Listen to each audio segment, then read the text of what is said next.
Hi. See this bar? I killed a man for it. No, I kid. He is dead, though. Now, let me know when you're ready to order. Earl Sterling used to work here, right? Poor Earl. Gone just like that. Such a good bartender. Good friend. Oh, terrible with women, mind you. Bull in china shop with them. You with Valentine's Detective Agency? I forgot to drop off Earl's key when I hired you people. Here, I hope you find out what happened. Security does nothing but yell at me for asking about it. Anyway, you look like you need a drink.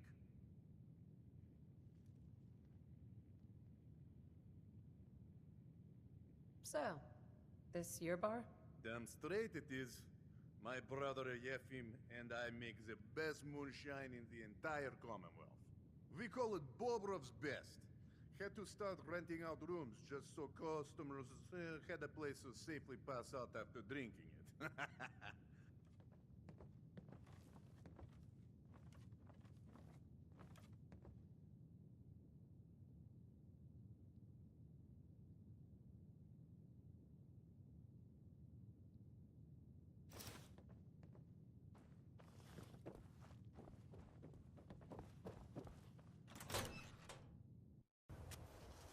Doctor.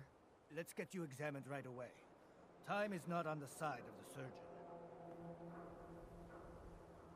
Do you know anything about this receipt? Let me see. This is Dr. Crocker's deplorable handwriting, all right. Looks like Earl Sterling was one of his patients. The procedure noted here is mundane. Low-risk cosmetic work. Dr. Crocker never performed it, however. Said Earl vanished before he paid. Now, let's get back to talking about your medical needs. Where is Doc Crocker? Last time I saw him, he had to get something out of the surgery cellar. Probably just had to wash some needles or move some storage around. Anyway, we should get back to your immediate medical requirements. I need to get into the cellar, Doctor. What does this look like? A public outhouse? You know what? Don't answer. Why on earth would I let you down there? I'm investigating a missing person, Doctor. And I think the trail leads to your basement. A missing person? You're talking about Earl, aren't you? You can't honestly think... You know what? Fine. If it'll put the matter to rest. Here, go see for yourself. But if I find one instrument out of place, you'll be getting the bill. Prescriptions, Bill. High-quality chems right here. Earl, you've really been a handful, you know. But I think we're just about done. Our little mistake is finally going to be corrected. Oh, naughty. You're not supposed to be down here, but that's okay. I can fix that. I can fix anything. What did you do to Earl Sterling, Doctor? What did I do? I didn't do anything. It was Earl. It was Earl who didn't want to be happy. Good patients get a nice new face. Bad patients bleed all over the floor because they want to screw up their surgeon's life.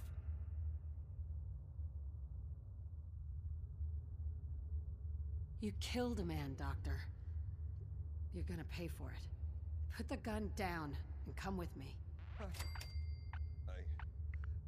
I did it, didn't I? I killed a man. Oh God. Well, there's so much blood. So much blood all over me. I can fix anything.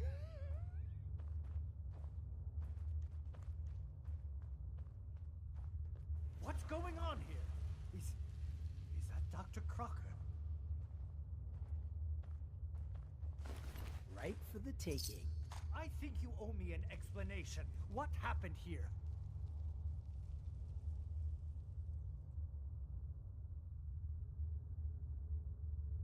Take a look around for yourself. You'll figure it out. Earl Sterling's body, isn't it? Somewhere in the back of my mind, I knew he had gone through with the surgery. So, Earl didn't just vanish. The procedure went badly, and Dr. Crocker was just trying to cover it up.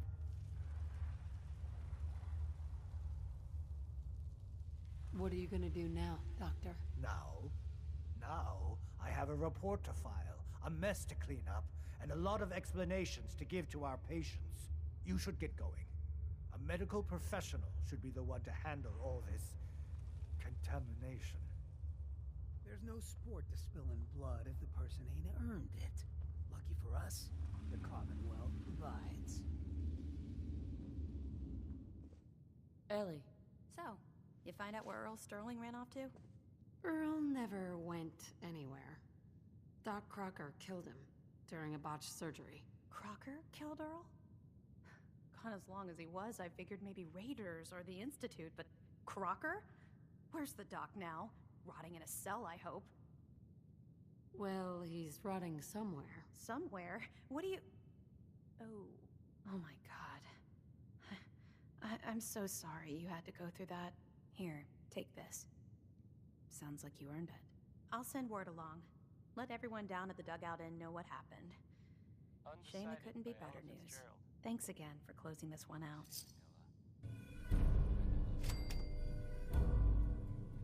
Is everything all right? Yeah, it ain't anything bad. Just you taking care of Bobby. I ain't proud of having to put you through that.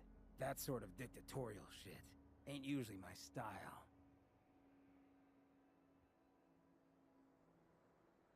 Hey, you seem awfully torn up over Bobby. Was there something between you? Nah, nothing like that. I just hate seeing guys like me use their sway to do that kind of harm. Hell, that sort of bull's the whole reason I became mayor in the first place. Some ass named Vic ran the town for I don't know how long before that. Guy was scum. Used us drifters like his own personal piggy bank. He had this goon squad he'd use to keep people in line. Every so often, he'd let them off the leash, go blow off some steam on the populace at large. Folks with homes could lock their doors, but us drifters, we got it bad. There was one night, some drifter said something to them. They cracked him open like a can of cram on the pavement. And we all just stood there, did nothing.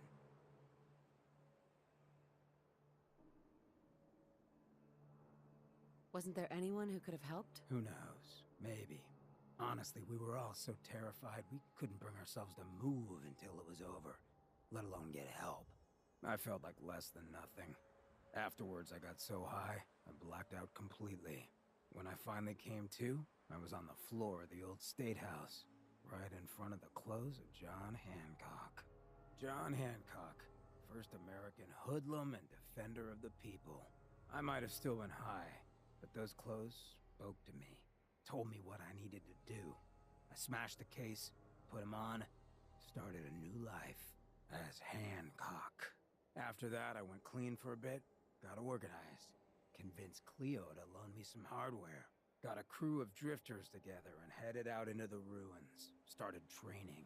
Next time Vic's boys went on their tear, we'd be ready for them.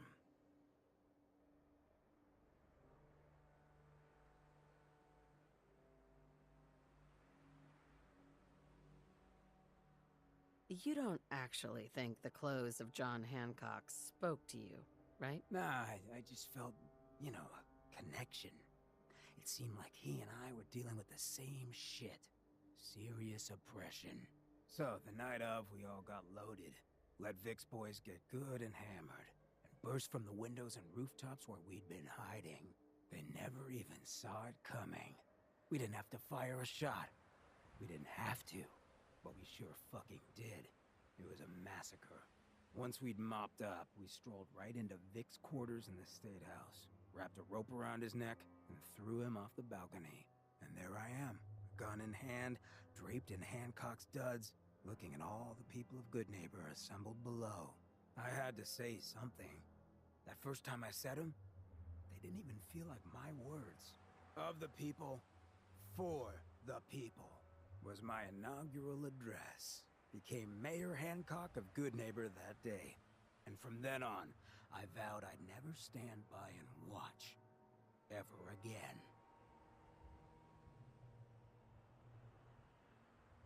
And you're never going to have to. We'll take care of the Commonwealth together. Good. I just hope you get where I was coming from.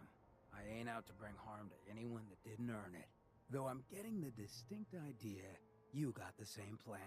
Well, you probably heard enough of me running my mouth for one day. Wanna get moving? Is someone there? I can hear you. Get me out of this thing. Is someone in there? Let me out!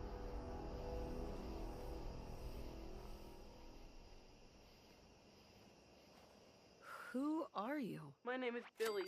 Please, I've been trapped in here for so long.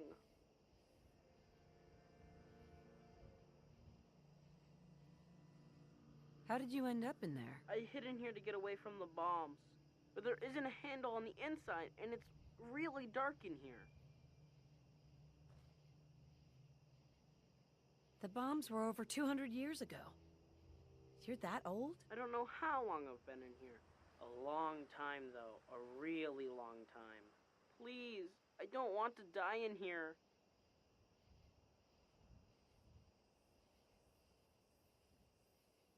Let me think about it. You're just gonna leave me in here? Don't go! Come back!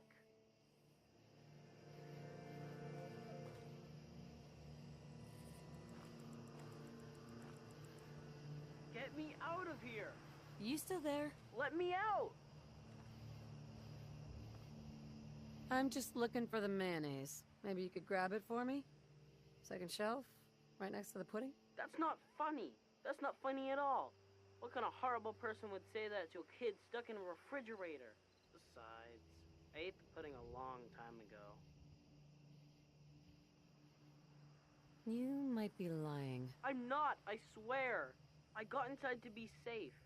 Now I can't get out. If I try something, you can shoot me. Okay, okay. I'll let you out. Yes, I've been stuck in here for so long. Hurry up, shoot the door off.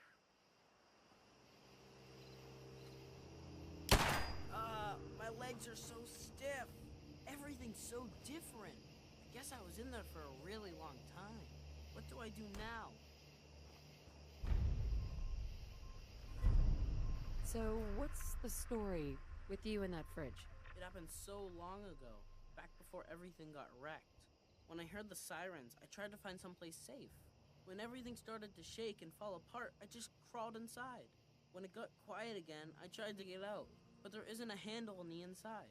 I just want to go home. Can you help me? Please? I hate to tell you this, but, your parents are probably dead. There's some chance they could have ended up ghouls like you and me. Maybe made it to one of the vaults, but that ain't the likely outcome. Dead? You really think so? Then I'm all alone. Who's going to take care of me? You?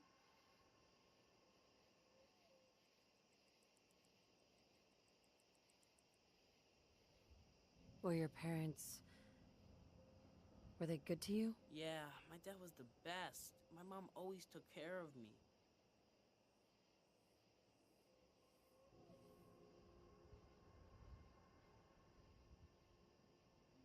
What does your heart say? They are still alive. They have to be. I want to go home. Whoa, it's nighttime and it's still kind of bright. It was always pitch black in the fridge. Hey, Billy. I hope we find out what happened to my mom and dad. The highway is totally wrecked. Cute kid. For sale.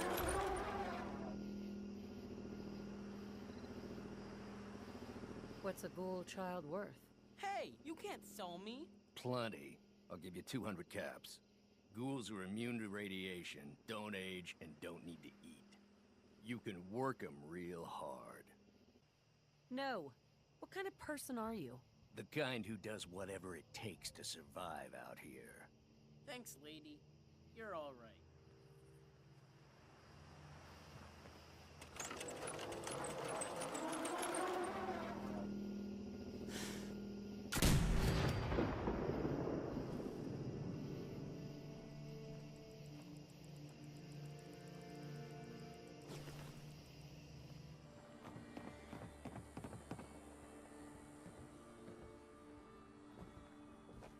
It's me.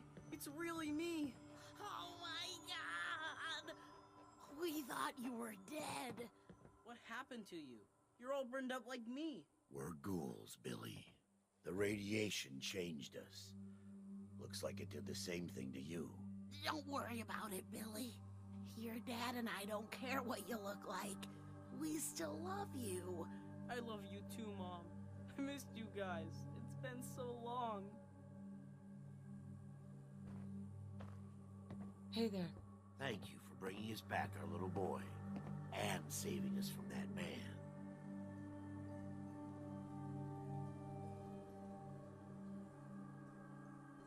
Yeah. I'm glad we found you. Here, take this. I wish I had more to give you, but we don't have much.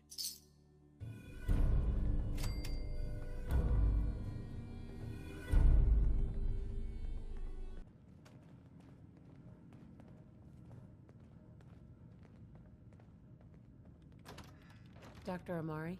You're back. The glowing sea. Virgil. What happened? Oh, you know. Took a radiation bath, hung out with a big green guy. Then I pulled this encoded chip out of a courser's neck. He was not happy. A courser chip? You fought a courser? Oh my god. Unfortunately, I can't help you. I've worked on a lot of synths, but never a courser. I don't know what that chip does, let alone how to decode it. But there are people who might. I work with a group that, well, they're the only ones I know that even have a chance at cracking Institute security. They're called the Railroad.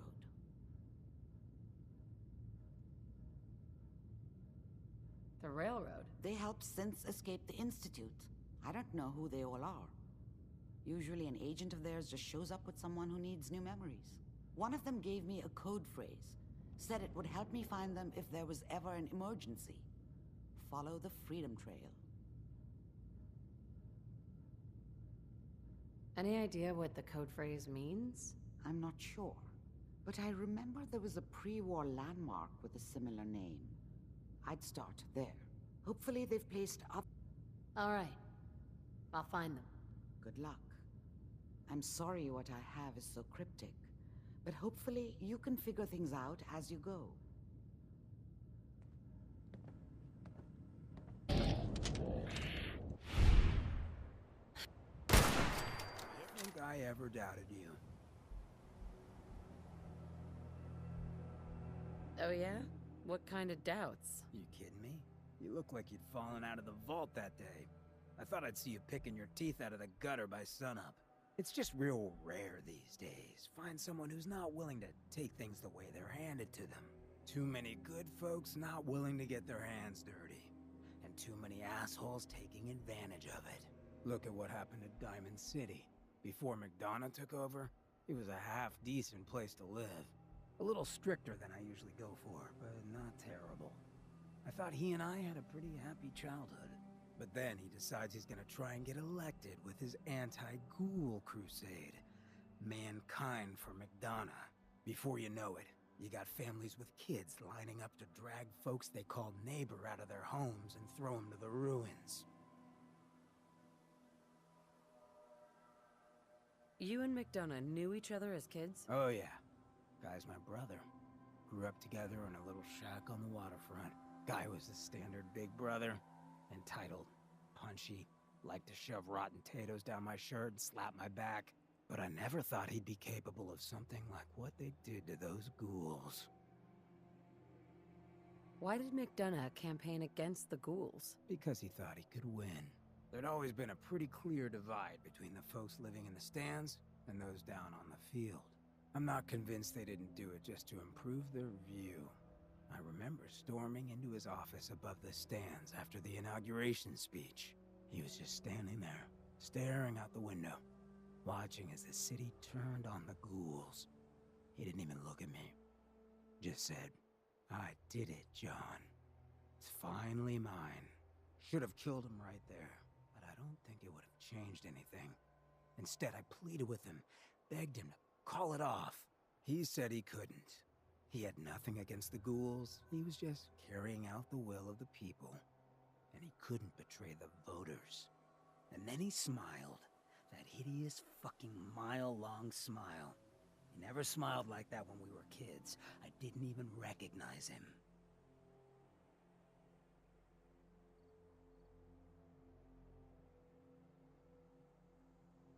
Wait, what do you mean you didn't recognize him? I don't know. Just didn't seem like the guy I grew up with. When I'd first heard the rumors he'd been swapped for a synth, thinking back on that night, I thought it made a lot of sense. But now, I don't know. I don't think I buy it. I've seen him since then, and there's no way they copied him that perfectly. Even got his tight-ass walk. But at the time, I just needed to get the hell away from him. Him and that whole damn city. Of all the things I've seen since leaving the vault, this seems almost merciful. Sure, no one got beheaded at first. I still wasn't a ghoul at this point, so I didn't have to leave, but I couldn't bring myself to stay in that cesspool after that. I'd been sneaking off the Good Neighbor for years to get decent chems, so I knew the safe routes. I managed to track down a couple of the families, lead them there, but most couldn't get used to the Good Neighbor lifestyle. I brought them food for a couple of weeks, but after a while, they just disappeared. Folks in Diamond City signed their death warrants, and all the good people were willing to just sit by and watch. I felt like I was the only one who saw how screwed up things truly were. We couldn't just pretend things were fine. Still feel that way. Or I did. Until I met you. I know I run my mouth, but having someone who sees the world for what it is, and is willing to do something about it, it's meant a lot to me. I feel damn lucky to have you as a friend. I feel exactly the same, Hancock. It's been a hell of a ride thus far. Then here's to a long road, with plenty of ammo. Well, thanks for hearing me out. You probably weren't looking for a history lesson, were ya? You wanna hit the road?